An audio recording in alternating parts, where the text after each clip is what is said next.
ఇంకెక్కడ మీకు జాగా దొరకలేదా? ఈ కథనం చూస్తే ఇదే ప్రశ్న తలెత్తుతుంది ప్రతి ఒక్కరికి. ఇటువంటి దరిద్రానికి సంబంధించి ప్రభుత్వ కార్యాలయాలు వేదిక కావడం మరింత ఆందోళన కలిగిస్తోంది. వరంగల్ బల్దియా ఆఫీస్లో కామ క్రీడలకు సంబంధించిన ఆ డెవలప్మెంట్కి సంబంధించిన బ్రేకింగ్ న్యూస్ చూస్తున్నారు. ఇద్దరు ప్రభుత్వ ఉద్యోగులు బరితెగించారు ఏకంగా. హగ్గులు ముద్దులతో రచ్చ రచ్చ చేశారు వాళ్ళిద్దరూ. ప్రభుత్వ కార్యాలయాల్లో తప్పుడు పనులు చేస్తూ దొరికిపోయారు సోషల్ మీడియాకి. దీంతో ఇంకా ఆగుతారా? సోషల్ మీడియా ఉతికి ఆరేస్తోంది. సోషల్ మీడియాలో ఈ వీడియోలు ప్రస్తుతం వైరల్ అవుతున్నాయి. గతంలో అడ్డంగా దొరికిపోయారు, అయినా వీరి బుద్ధి మారలేదు. ఉన్నతాధికారులు హెచ్చరించిన వీళ్ల తీరు మాత్రం మారటం లేదు. అదిగో మీరు చూడొచ్చు, ఆ విజువల్స్ మీరు చూడొచ్చు. ఆ విండోకి సంబంధించి డోర్స్ని క్లోజ్ చేసేసిన వాళ్ళు చూడొచ్చు. దుర్మార్గపు వాళ్ళ ఆ ప్రభుత్వ ఆఫీస్లో వాళ్ళు పాల్పడుతున్న దుర్మార్గానికి సంబంధించి ఆ విజువల్స్ మీరు చూస్తున్నారు ఆర్టీవీ స్క్రీన్ మీద. హగ్గులు ముద్దులతో రెచ్చిపోయారు వాళ్ళిద్దరూ కూడా అక్కడ. అది గత కొన్ని రోజులుగా అబ్జర్వ్ చేస్తున్న వాళ్ళు రికార్డ్ చేశారు. వాళ్ళు రికార్డ్ చేయకపోయి ఉంటే ఇంకా కంటిన్యూ చేద్దరు. ప్రభుత్వ ఉద్యోగులంటే ప్రజల నుంచి వచ్చిన డబ్బులతో మీరు అక్కడ పనిచేయడానికి వెళ్ళారు. ఇలాంటి పనులు చేయడానికి కాదు, ఇలాంటి పనులకు అది కాదు. మరీ ముఖ్యంగా ఇంతటి ఈ పనులకు సంబంధించినది ఎంత ఒక ఇబ్బందికర వాతావరణం. అంతే, ప్రభుత్వ ఆఫీసులకు ఎందుకు వస్తారు ఎవరైనా ప్రజలు? వాళ్ళ పనులు నెరవేర్చుకోవడానికి. మీరు చూస్తే కనుక అదిగో వాళ్ళిద్దరూ కూడా అక్కడ చేరుకున్నారు కదా. ఆ విజువల్ చూడండి. ఒకరినొకరు ముద్దులు పెట్టేసుకొని, ఇద్దరు ఒకరొకరు వాటేసుకొని. ఏంటి దరిద్రం? ప్రభుత్వ ఆఫీసులో అది కూడా గతంలో కూడా వీళ్ళకి హెచ్చరించారట, అయినా వీళ్ళ బుద్ధి మారలేదు. ఆ విజువల్స్ మీరు చూడొచ్చు. వాళ్ళిద్దరూ అక్కడ నార్మల్గా ఉంటారు, అక్కడ అబ్జర్వ్ చేస్తున్న పరిస్థితి. ఆ తర్వాత ఇంకా రెచ్చిపోతారు ఈ విజువల్లో. ఈ ఘటనకు సంబంధించి ఉన్నతాధికారులు కూడా ఆగ్రహాన్ని వ్యక్తం చేయడం జరుగుతోంది. ప్రస్తుతం ఈ పరిస్థితికి సంబంధించి ఎటువంటి యాక్షన్లోకి దిగడం జరిగింది, అక్కడ అధికారులు ఎటువంటి యాక్షన్లోకి దిగారు? జీడబ్ల్యూఎంసీ గ్రేటర్ వరంగల్ మున్సిపల్ కార్పొరేషన్లో జరిగిన ఈ దుర్మార్గపు దీన్ని ఇంకేమనాలి? ఇంత దరిద్రమా? మరి ముఖ్యంగా ప్రభుత్వ ఆఫీసుల్లోనా? ఇలాంటి వాళ్ళని ఏం చేయాలి? నేను మిమ్మల్ని అడిగే ప్రయత్నం చేస్తున్నాను. ఎందుకంటే as a citizen, as a citizen, పౌరులుగా మీకేమనిపిస్తుంది? ఇలాంటి వాళ్ళకి ఎటువంటి శిక్ష వేయాలి? ఒకసారి మీరు రియాక్ట్ అయ్యే ప్రయత్నం చేయండి, కాస్త ఆలోచించి కామెంట్ చేసే ప్రయత్నం చేయండి. అండ్ ఒక మంచి అవేర్నెస్తో కూడుకున్న కమెంట్ అయితే నేను చదివి వినిపించే ప్రయత్నం చేస్తా. సోషల్ మీడియాలో వీడియోలు వైరల్ అవుతున్నాయి. ఈ ఘటన మీద ప్రస్తుతం ప్రభుత్వ అధికారులు ఎటువంటి యాక్షన్లోకి దిగారు తెలుసుకునే ప్రయత్నం చేద్దాం. మా ప్రతినిధి వెంకటరత్నం అప్డేట్స్ అందించేందుకు సిద్ధంగా ఉన్నారు. వెంకటరత్నం, వరంగల్ మున్సిపల్ కార్పొరేషన్కి సంబంధించి ఈ ఘటన ఒక్కసారిగా సంచలనంగా మారింది. అధికారుల దృష్టికి వెళ్ళిందా? ప్రస్తుతానికి అధికారుల దృష్టికి వెళ్ళింది. వీరు ప్రస్తుతానికైతే చాలా సీరియస్ గా అధికారులు తెలిసింది. గతంలో కూడా ఇట్లాంటి పరిస్థితులు కూడా ఇదే మున్సిపల్ కమిషన్ ఆఫీస్ లో కూడా జరిగినట్టుగా తెలుస్తుంది. దీన్ని దృష్టిలో పెట్టుకుని గతంలో కూడా కొంతమందిని సస్పెండ్ చేశారు. ప్రస్తుతానికి తాజాగా ఇప్పుడు ఉన్నటువంటి సంఘటన కూడా ఇక్కడ ఎవరైతే సంఘటన పాల్పడినటువంటి వ్యక్తులు ఎవరైతే ఉన్నారో వాళ్ళిద్దరు కూడా కొత్తగా రిక్రూట్ అయినటువంటి వ్యక్తులుగా ఇక్కడ సిబ్బంది చెప్తున్నటువంటి పరిస్థితి. ప్రస్తుతానికైతే ఉద్యోగంలోనే మొన్ననే చేరినటువంటి యువకులే కావడంతో కొంత ఆ పరిస్థితిని దృష్టిలో పెట్టుకుని కూడా సమయం పాటించాల్సి ఉంటుంది. కానీ ఎక్కడ పడితే అక్కడ విచ్చలవిడితనం అనేది కూడా వారి అంటే వాళ్ళ ఆలోచన విధానానికి కూడా పరాకాష్ఠగా మారినట్టుగా మనకు స్పష్టంగా తెలుస్తుంది. ఇది ఇప్పటికే నిన్నటి నుంచి వైరల్ అవుతున్న నేపథ్యంలో జీడబ్ల్యూఎంసీ అధికారులకు కూడా చేరవేసింది. వాళ్ళపై ప్రస్తుతానికైతే ఈ రోజు ఆఫీసుకు కూడా వాళ్ళు రాలేదు. దీనిపై కూడా అధికారులు చర్యలు తీసుకునేటువంటి అవకాశం అయితే కనిపిస్తుంది. అంటే ఆఫీసు సమయం దాటిపోయిన తర్వాత కూడా ఎందుకు అక్కడ ఉన్నారన్నటువంటి ప్రశ్న కూడా తలెత్తుతున్నటువంటి నేపథ్యంలో వీళ్ళు వివరణ ఇవ్వాల్సిందిగా వాళ్ళు అధికారులు కూడా చెప్పారు. వీటన్నిటి దృష్టిలో పెట్టుకొని కూడా ఇక్కడ ప్రస్తుతానికి సిబ్బంది కూడా కొంత ఆందోళనకరమైనటువంటి వాతావరణంలో ఉన్నారు.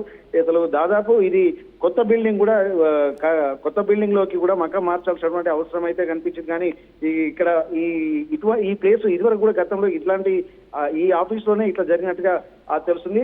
దీనిపై కూడా శాఖాపరమైన చర్యలు తీసుకొని కూడా సస్పెండ్ చేయాలని చెప్పి గతంలో జరిగినటువంటి సంఘటనల ఆధారంగా కూడా అధికారులు చెప్పినప్పుడు వారిని కూడా సస్పెండ్ చేశారు. కానీ ఇప్పుడు కూడా అక్కడ ఉన్నటువంటి సిబ్బంది కూడా ఇట్లాంటి వ్యక్తులను సస్పెండ్ చేయాలన్నటువంటి ఆలోచనలు అలాగే డిమాండ్ కూడా వినిపిస్తున్నప్పటికీ ఇప్పటి వరకు వారిపై ఇంతవరకు ఎలాంటి చర్యలు అయితే తీసుకోలేదు.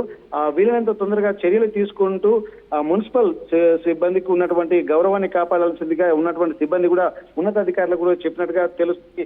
ఏదేమైనప్పటికీ కూడా ఒక ప్రభుత్వ కార్యాలయాలు ఇట్లాంటి అసాంఘిక కార్యకలాపాలకు పాల్పడాన్ని కూడా తీవ్రంగా పరిగణిస్తున్నారు సచిన్. ఇది మళ్ళీ రిపీట్ అయితే మాత్రం ఇప్పటికే కొన్ని సంఘటనల్లో ఇక్కడ అవినీతి ఆరోపణలు ఎదుర్కొంటున్న నేపథ్యంలో ఇప్పుడు ఇట్లాంటి రాసలీలలు ఆరోపణలు కూడా చాలా తీవ్రంగా కుదిపేస్తున్నటువంటి పరిస్థితి నెలకొంది సచిన్. అంటే ఎన్ని రోజుల నుంచి బాగోతం నడుస్తోంది, అక్కడ వాళ్ళు ఏమంటున్నారు? ఇక్కడ దాదాపు వీళ్ళు రిక్రూట్ అయ్యి కూడా ఒక 15 రోజులు మాత్రమే అయిందంటున్నారు. కానీ ఈ 15 రోజులలో వీళ్ళకు ఉన్నటువంటి సాన్నిధ్యం ఏందనేది కూడా అర్థం కావట్లేదు లేదు.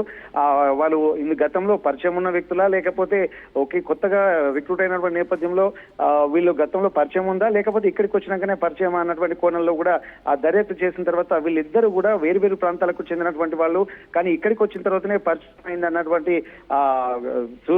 సూచన చేస్తున్నారు. కాబట్టి ఈ పరిచయం కాస్త అందులో ఒకరు వివాహిత, మరొకరు మాత్రము పెళ్లి కాని వ్యక్తి. అంటే తను ఎవరైతే సదరు మేల్ పర్సన్ ఉన్నారో తను బ్యాచులర్ గా ఉన్నట్టుగా తెలుస్తుంది, ఈమె మాత్రం వివాహితగా తెలుస్తుంది. ఇట్లాంటి పనులు ఆఫీసులలో కార్యాలయాల్లో చేయడానికి కూడా తీవ్రంగా పరిగణిస్తున్నటువంటి పరిస్థితి వచ్చింది. వాళ్ళకు పరిచయం అయి కూడా కొంతకాలమే అయినట్టుగా తెలుస్తోంది. రైట్. అంటే వెంకటరత్నం ఇలాంటి పరిస్థితుల్లో అక్కడ ఎందుకంటే అబ్జర్వేషన్ చేస్తూ ఉంటారు ఎవరొకరు అధికారులు, ప్రభుత్వ అధికారులు అబ్జర్వేషన్ జరుగుతూ ఉంటుంది. బట్ ఈ ఆఫీస్కి సంబంధించి ఎందుకంటే GWMC అంటే గ్రేటర్ వరంగల్ మున్సిపల్ కార్పొరేషన్కి సంబంధించి మాట్లాడుకున్న సందర్భంలో ఎవరొకరు వస్తూ ఉంటారు, లేకపోతే కాస్త హడావిడిగా ఉంటుంది మున్సిపల్ కార్పొరేషన్ అనగానే. సో ఇక్కడ అటువంటి ప్రసక్తే లేకుండా వాళ్ళు ఏమంటారు సాధారణంగా అటువంటి టైమింగ్ ఏమైనా చూసుకున్నారా, లేకపోతే ఎటువంటి చర్చ జరుగుతుంది ఎగ్జాక్ట్గా? ఎందుకంటే అధికారులు చాలా ఎంగేజ్డ్గా ఉంటుంది ఆ ప్రదేశం. అయితే ఈ సంఘటన జరిగింది రాత్రి 7 తర్వాత, ఇక్కడ సాయంత్రము విధులు ముగించుకున్న తర్వాత 6 గంటల వరకు కొంత శాఖపరమైనటువంటి డ్యూటీలో కొంతమంది ఉంటారు, కొంతమంది వెళ్ళిపోతా ఉంటారు.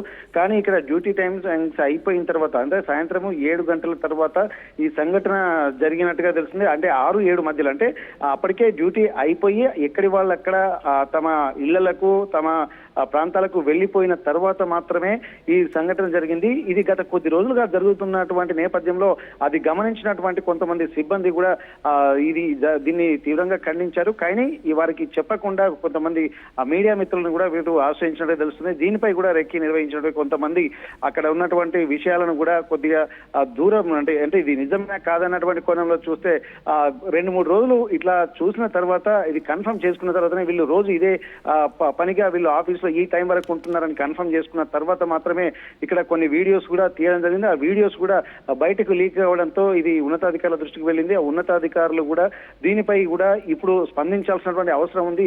పూర్తి స్థాయిలో ఈ రోజు మాత్రం వాళ్ళు ఆ విధులకు మాత్రం హాజరు కానట్టుగా తెలుస్తుంది. విధులకు హాజరైన తర్వాత మరి అధికారులు ఏం చేస్తారు, వాళ్ళపై ఎట్లాంటి చర్యలు తీసుకుంటారు, ఏదేమైనా సరే కార్యాలయాలలో ఇట్లాంటి పనులు చేయకూడదు అన్నటువంటి మినిమం కామన్ సెన్స్ అయితే ఉండాల్సినటువంటి అవసరం ఉంటుంది. ఇక్కడ ఇద్దరు మేజర్లు అయినప్పటికీ కూడా అందులో ఒకరు వివాహిత, ఒకరు వివాహం కాని వాళ్ళు ఉన్నప్పటికీ కూడా ఇది ఇటువంటి కార్యాలయాలు ఇటువంటి కార్యక్రమాలకు అడ్డాగా మారడాన్ని కూడా వాళ్ళ యొక్క పని మీద ఉన్నటువంటి చిత్తశుద్ధిని కూడా తెలియజేస్తుంది. ఎట్లాంటి మానసిక స్థితిలో ఉన్నారు అంటే కార్యాలయాలు అన్నప్పుడు ఒక దేవాలయంగా చూడాల్సినటువంటి అవసరం ఉంటుంది.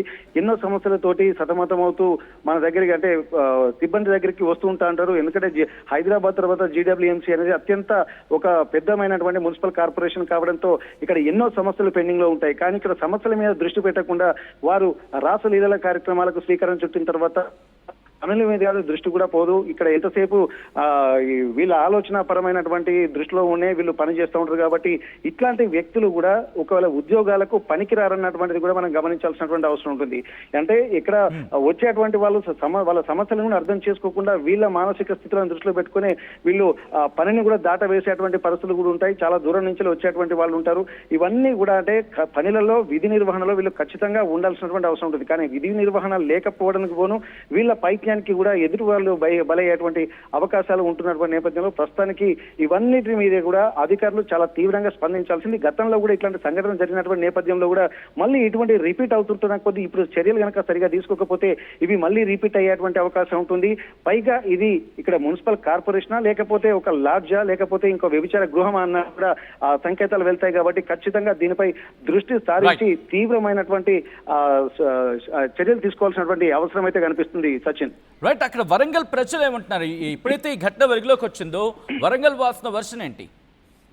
వరంగల్ వాసులు ఎప్పుడూ నిత్యం చైతన్యంగానే ఉంటారు. దీనిపై స్పందించినటువంటి చాలా మంది కొంతమంది సామాజికవేత్తలు కూడా ఇటువంటి రిక్రూట్ చేసుకునేటప్పుడు కూడా ఎటువంటి ఉద్యోగాలు అయితే వస్తున్నాయి. చదువు ఉంటుంది కానీ ఆ చదువుకు విద్యా దదాది వినయం అంటారు. కానీ ఆ వినయం అనేది లేదు, ఆ వృత్తి మీద గౌరవం లేదు. ఇవన్నీ లేకపోవడం వల్లనే ఇట్లాంటి కార్యకలాపాలకు శ్రీకారం చుడుతూ ఉంటారు. కొంతమంది అంటే ఎదుటి వాళ్ళు అంటే దీన్ని బట్టి మనం ఇంకొక సంఘటనను కూడా మనం ప్లాన్ చేసుకోవచ్చు. ఎందుకంటే ఇప్పుడు ఇక్కడ వీళ్ళు ఇంత లీనియన్స్ తోటి ఉంటున్నారంటే అక్కడ ఆఫీస్ లో ఎట్లాంటి ఎన్వైరన్మెంట్ ఉందని కూడా మనం చూడాల్సిన అవసరం ఉంటుంది. అక్కడ వాతావరణము చదువుకోవడానికి ఉంటుందా, వాతావరణము ఉద్యోగం చేసే విధంగా ఉంటుందా, లేకపోతే ఇట్లాంటి వాళ్ళ వ్యక్తుల సమూహమే ఎక్కువగా ఉంటుందన్నది కూడా మనం ప్రశ్నించుకోవాల్సినటువంటి అవసరం అయితే కనిపిస్తుంది. కాబట్టి ఇవన్నీ దృష్టిలో పెట్టుకుంటే ఎట్లాంటి ఎన్వైరన్మెంట్ లో సిబ్బంది విధులు నిర్వర్తిస్తుంది. అందుకే ఒకరిని చూసి ఒకరు కూడా ఇటువంటి లీనియన్స్ తీసుకునేటువంటి అవకాశం ఉంటుంది. కాకపోతే వీళ్ళు రెడ్ హ్యాండ్ దొరకరా లేకపోతే ఇంకా కొంతమంది ఇట్లా ఉన్నారా అన్నటువంటి ఆ కోణంలో ఆలోచించాల్సినటువంటి అవసరం ఉంటుంది. వీళ్ళు పని మీద దృష్టి పెట్టినప్పుడు ఆ పనిని మాత్రము సజావుగా సాగించాల్సినటువంటి అవసరం ఉంటుంది. కానీ ఇట్లాంటి వ్యక్తులను ఉద్యోగాల్లో చేర్చడం కూడా సభ్య సమాజం కూడా తలదించుకునేటువంటి అవకాశం ఉంటుంది. కాబట్టి ఇట్లాంటి వాళ్ళపై ఖచ్చితంగా చర్యలు తీసుకోవాలని చెప్పి వరంగల్ నగర ప్రజలు కూడా డిమాండ్ చేస్తున్నారు. కొంతమంది సామాజికవేత్తలు మాత్రం ఇక్కడ దీనిపై తీవ్రంగా ఉంటున్నారు. అసలు అధికారులు చర్యలు తీసుకుంటున్నారా లేకపోతే ఆ ఉదాసీన తీసుకోకపోతే మాత్రం ఎందుకు ఈ ఉదాసీన వైఖరి అని చెప్పి చెప్తున్నటువంటి పరిస్థితి. ఏదేమైనప్పటికీ కూడా ఇట్లాంటి పనులు కార్యాలయాలలో చేస్తున్నారంటే ఎంత బరితెగించినటువంటి పరిస్థితి ఉందో మనం అర్థం చేసుకోవచ్చు. ఇక్కడ వీటన్నిటిని దృష్టిలో పెట్టుకొని సిబ్బందిపై మాత్రం కఠిన చర్యలు తీసుకోవాల్సినటువంటి అవసరం ఉంటుంది. ఇప్పుడు ఇట్లా ఉంటే ఇంకా ఇప్పుడు చర్యలు తీసుకోకపోతే మరిన్ని సంఘటనలు జరిగేటువంటి అవకాశం ఉంటుంది. కాబట్టి శాఖపరమైన చర్యలతో పాటు ఇక్కడ దీనిపై ఇట్లాంటి మానసిక స్థితిలో ఉన్నటువంటి వాళ్ళను కూడా మిగిలిన వాళ్ళు కూడా చూసి చెడిపోయేటువంటి ప్రమాదం కూడా ఉంటుంది. కాబట్టి ఇవన్నిటి దృష్టిలో పెట్టుకుని అట్లాంటి వాతావరణం ప్లస్ అట్లాంటి సంఘటనలు పునరావృతం కాకుండా ఉండాలంటే వీరిపై తీవ్రమైనటువంటి వేటు వేయాలి. మరోసారి ఇలాంటి ఆలోచన ఎవరికైనా రావాలన్నా కానీ దీనిపై ఖచ్చితంగా తీవ్రంగా స్పందించాల్సిన అవసరం ఉందని చెప్పి వరంగల్ నగర వాసులు కూడా చెప్తున్నారు. సచిన్, రైట్ వెంకటరత్నం, మొత్తంగా అయితే మాత్రం వరంగల్ బల్దీ ఆఫీస్లో కామ క్రీడలకు సంబంధించిన బిగ్ బ్రేకింగ్ న్యూస్ చూస్తున్నారు. ఎందుకంటే అక్కడ ఇద్దరు ప్రభుత్వ ఉద్యోగులు బరితెగించారు. హగ్గులు ముద్దులతో యువతీ యువకులు అక్కడ రచ్చ చేస్తున్న ఆ విజువల్ని చూడండి. ప్రభుత్వ కార్యాలయాల్లో తప్పుడు పనులు చేస్తూ ఈ సమాజానికి ఏం సందేశం ఇద్దామని సోషల్ మీడియాలో ప్రస్తుతం ఈ వీడియోలు వైరల్గా మారాయి. గతంలో అడ్డంగా దొరికిపోయిన వీళ్ళ బుద్ధి మారలేదనే చర్చ జరుగుతోంది. ఉన్నతాధికారులు హెచ్చరించిన తీరు మారలేదు అని కూడా చర్చ జరుగుతుందంటే అర్థం చేసుకోవచ్చు. ప్రస్తుతం ఈ విజువల్ వరంగల్ వ్యాప్తంగా సంచలనంగా మారింది, వరంగల్ వ్యాప్తంగా వైరల్గా మారింది. ప్రభుత్వ ఉద్యోగం సంపాదించిన తర్వాత ఇంకొక నలుగురికి ఇన్స్పిరేషన్గా నిలవాల్సిన వీళ్ళి ఈరోజు ఇటువంటి అసాంఘిక కార్యకలాపాలంటూ కూడా చర్చ జరుగుతుందంటే అర్థం చేసుకోవచ్చు. ప్రభుత్వ కార్యాలయాలకు ఎవరైనా ఎందుకు వస్తారు? వాళ్ళ సమస్యను వెలువచ్చుకోవడానికి, వాళ్ళ సమస్యలను తీర్చుకోవడానికి. కానీ వీళ్ళ సమస్యగా మారితే అక్కడ వీళ్ళ ఒక సమస్యను ఉత్పన్నం చేస్తే ఇలాంటి విజువల్ మన సమాజం మీద ఎటువంటి దుష్ప్రభావాన్ని చూపిస్తుంది అంటే ఇటువంటి ఘటనలు ఒకసారి చూడొచ్చు. ఇది ఈరోజు ఎవరో ఒక వ్యక్తి దూరం నుంచి తీసిన విజువల్. అది ఈరోజు దొరికింది కాబట్టి బయటపడ్డారు. లేకపోతే పరిస్థితి ఏంటి? లేకపోతే ఎంత దారుణంగా ఉండేది? ప్రభుత్వ కార్యాలయాలు ఇలాంటి వాటికి వేదిక అవడం కరెక్టా? ఇలాంటి వాటిని పూర్తిగా ఖండించాల్సిందే. ఇలాంటి వాటి మీద కఠిన చర్యలు తీసుకోవాల్సిందే. అది ఎవరైనా ఎంతటి వారైనా సరే. ఎందుకంటే అసాంఘిక కార్యక్రమాలకి, అసాంఘిక కార్యకలాపాలకు ప్రభుత్వ కార్యాలయాలు వేదిక కాకూడదు. ఈ నేపథ్యంలో మీరు కమెంట్ చేసే ప్రయత్నించండి, మీరు రియాక్ట్ అయ్యే ప్రయత్నించండి. ఇలాంటి వాళ్ళకి ఎటువంటి శిక్ష వేయాలి, అట్ ద సేమ్ టైం ఇటువంటి వాటిని పూర్తిగా మనం కనీసం నిర్మూలించిన మాట దేవుడరుగు నియంత్రించాలంటే, అంటే తగ్గించగలగాలంటే ఎటువంటి కార్యక్రమాలకు, ఎటువంటి చర్యలకు ప్రభుత్వ ఉన్నతాధికారులు ఉపక్రమించాల్సిన అవసరం ఉంటుంది. మీరు మాట్లాడే ప్రయత్నించండి, మీరు రియాక్ట్ అయ్యే ప్రయత్నం చేయండి, కమెంట్ చేసే ప్రయత్నం చేయండి. ప్రపంచంలో ఏ మూల ఏ క్షణం ఏం జరుగుతుందో వేగంగా తెలుసుకోవడానికి తొలి వెలుగు వాట్సాప్ ఛానల్ని ఫాలో చేయండి.